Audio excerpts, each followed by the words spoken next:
Hello everyone, जय मां काली। आज के इस वीडियो में हम बात करेंगे हरतालिका के व्रत की।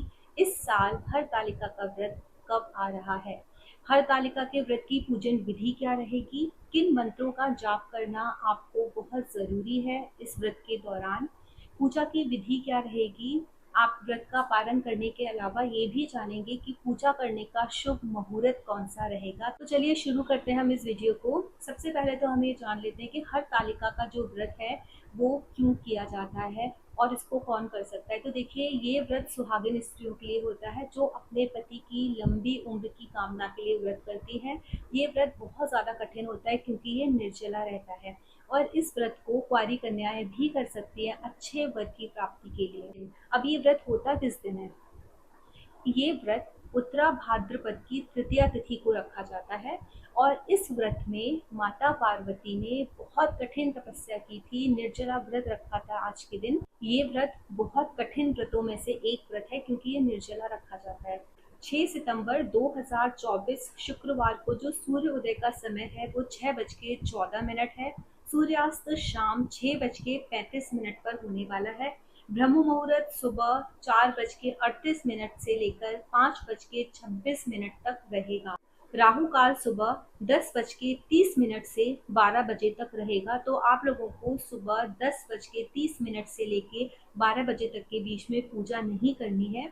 ब्रह्म मुहूर्त सबसे अच्छा मुहूर्त है पूजा करने के लिए। 4:38 से लेके 5:26 के बीच में भी आप पूजा कर सकते हैं। 12 बजे के बाद अभिजीत मुहूर्त शुरू होगा जो दोपहर 12 बजे से 12:50 तक रहने वाला है। जो लोग सुबह पूजा नहीं कर पाए हैं वो लोग अभिजीत मुहूर्त में भी पूजा कर सकते हैं। अभिजीत मुहूर्त दोपहर 12 बजे से 12:50 तक रहेगा। तो इस काल में भी जो लोग सुबह 4:38 से 5:26 के बीच में पूजा नहीं कर पाए हैं वो लोग अभिजीत मुहूर्त का भी प्रयोग कर सकते हैं। शाम के समय जो पूजा की जाती है वो प्रदोष काल में की जाती है और ये प्रदोष काल 5:50 से शुरू हो रहा है और 7:20 तक रहेगा। प्रदोष काल पूजा के लिए बहुत ही शुभ समय माना जाता है शाम की पूजा के लिए। जिन बच्चियों की शादी नहीं हुई है, अविवाहित है और उन्होंने तीज का व्रत रखा है, अपने वर की प्राप्ति के लिए भोलेनाथ और माता पार्वती से प्रार्थना की है, तो वो लोग इस प्रदोष काल में माता पार्वती और शिव जी का गठबंधन कर सकती है जिससे उनके विवाह में आने वाली हर बाधा खत्म हो जाएगी। पूजा के लिए आपको जिस सामग्री की जरूरत पड़ेगी वो है पुष्प, फुलेरा, जनेऊ, चंदन, नारियल, पान के पत्ते, इलायची, अक्षत, सुपारी, 5 तरह के फल, मिठाई, दक्षिणा, पूजा की चौकी, धतूरा, कलश अभिषेक करने के लिए तांबे का या चांदी का ले सकते हैं, दूर्वा, आक के फूल, घी, दीपक, कपूर, दूर्वा और व्रत कथा पुस्तक। शिव जी के लिए बेलपत्र ले लीजिए, शमी के पत्र ले लीजिए, चंपा, कनेर के फूल, धतूरा, आम के पत्ते, अशोक के पत्ते, ये सब ले लीजिए उनके ऊपर चढ़ाने के लिए। अब हम बात करेंगे एकदम आसान सी पूजा विधि की जो आपको अब शुक्रवार वाले दिन करनी है। सुबह ब्रह्म मुहूर्त में उठ के आपको सर से स्नान करना है। उसके बाद पूजा में बैठ करके अपने हाथ में थोड़ा सा जल, अक्षत और फूल लेकर के व्रत का संकल्प लेना है। संकल्प लेने के बाद माता पार्वती, भोलेनाथ और गणपति की पूजन करना है और आपको काली मिट्टी या बालू से भगवान शिव की, माता पार्वती की और गणपति की मूर्ति बनानी है। उन मूर्तियों का पंचामृत और गंगा जल से पूजन भी करना है। उसके पश्चात आप माता पार्वती, भोलेनाथ को क्या क्या चीजें अर्पित करेंगे हम वो जान लेते हैं। सबसे पहले गणपति को दूर्वा और जनेऊ आप अर्पित कर देंगे। भोलेनाथ को मौली के रूप में वस्त्र अर्पित करेंगे। आप उनको शमी पत्र, बेल पत्र, चंपा, कनेर, जो जो हमने फूल मैंने बताए थे इससे पहले, वो सारे फूल आप भोलेनाथ पर अर्पित करेंगे। इसके अलावा आपको 16 प्रकार के पेड़ों से पत्ते चुन के लाने हैं और वो भी भोलेनाथ पर अर्पित करने हैं। धतूरा बहुत जरूरी है, भोलेनाथ को धतूरा भी अर्पित करना है। अब हम जानते हैं माता पार्वती को आपको क्या अर्पित करना है। माता पार्वती को वस्त्रों के साथ साथ श्रृंगार का जितना भी सामान होता है, सारी सामग्री माता पार्वती को अर्पित करनी है। जैसे मैंने बताया था कि व्रत कथा के लिए आपको एक पुस्तक की भी आवश्यकता होगी। अब आपने ये सब जब पूजन कर लिया तो एक धूप जलाइए, दीप जलाइए और पूजा की जो पुस्तक है, व्रत कथा है, उसमें से आप कथा पढ़िए, क्योंकि जब तक आप कथा नहीं करेंगे तब तक आपका व्रत पूरा नहीं माना जाएगा। जब आपकी कथा पूरी हो जाती है उसके बाद आप भोलेनाथ की, माता पार्वती और गणपति की आरती कीजिए, उनको फलों का, मिठाई का, जूस का भोग लगाइए और उसके बाद दिन भर निर्जला व्रत रखें। शाम को भी जो आपको मुहूर्त बताया है उस मुहूर्त में इसी तरीके से, इसी विधि से आप वापस से पूजा करेंगे।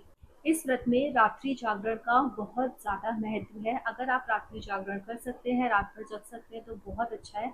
लेकिन जितना जितना कोशिश करें, अगर आप सारी रात नहीं जग सकते तो जितना भी देर तक आप जग सकते हैं उतनी देर तक आप जगिए और भोलेनाथ और माता पार्वती से प्रार्थना कीजिए। रात्रि में जब आप जागरण करेंगी तो उस समय आप भोलेनाथ और माता पार्वती से प्रार्थना कर सकती हैं, उनके मंत्रों का जाप कर सकती हैं।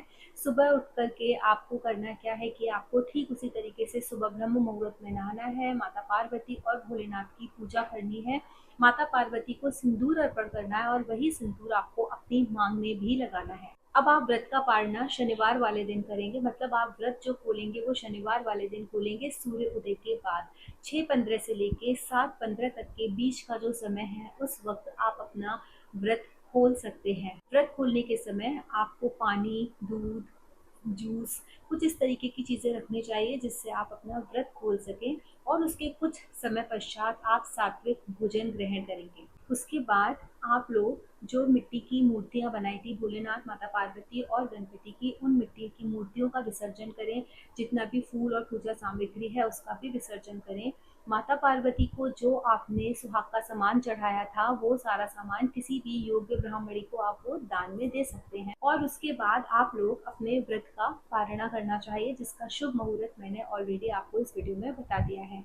जैसे मैंने आपसे बात की थी कि आपको मंत्र का जाप करना है, तो वो कौन से मंत्र होंगे, और जब आप भगवान शिव की, भगवान गणपति की और माता पार्वती की पूजन कर रहे हैं उस वक्त आपको किन मंत्रों का उच्चारण करना है। तो जब आप गणपति की पूजा कर रहे हैं तो ओम गं गणपताय नमः, सर्व विघ्न विनाशाय, श्री गणेशाय नमः, इन 2 मंत्रों का आप चैंट कर सकते हैं। भोलेनाथ से जब आप प्रार्थना कर रहे हैं तो ओम पशुपतये नमः, ओम नमः शिवाय, इस तरीके के मंत्रों से भी आप भोलेनाथ को प्रसन्न करने की कोशिश कर सकते हैं। माता पार्वती के लिए सर्व मंगल मांगल्ये शिवे सर्वार्थ साधके, शरण्ये त्र्यंबके गौरी नारायणी नमोस्तुते, इस मंत्र का जाप करके भी माता पार्वती से आप प्रार्थना कर सकते हैं। क्योंकि आप सुहाग माता पार्वती से मांग रहे हैं तो रात भर जो आपको मंत्र का जाप करना है वो सर्व मंगल मांगल्य वाला मंत्र है, उस मंत्र का आप जाप कर सकते हैं। इसके अलावा जब आप सुबह माता पार्वती को सिंदूर अर्पण करेंगे तो उस समय भी आपको एक मंत्र का चैंट करना है। वो मंत्र है सिंदूरम शोभनम रक्तम, सौभाग्यम सुखवर्धनम, शुभदम कामदम चैव, सिंदूरम प्रतिगृहात माम। ये थी हरतालिका तीज की विधि, एकदम सरल तरीके से। अगर आप लोगों को ये वीडियो अच्छा लगा हो तो इसे लाइक कीजिए, शेयर कीजिए, सब्सक्राइब कीजिए और अपने रिलेटिव्स, अपने फ्रेंड्स के साथ शेयर ज़रूर कीजिए। जय मां काली।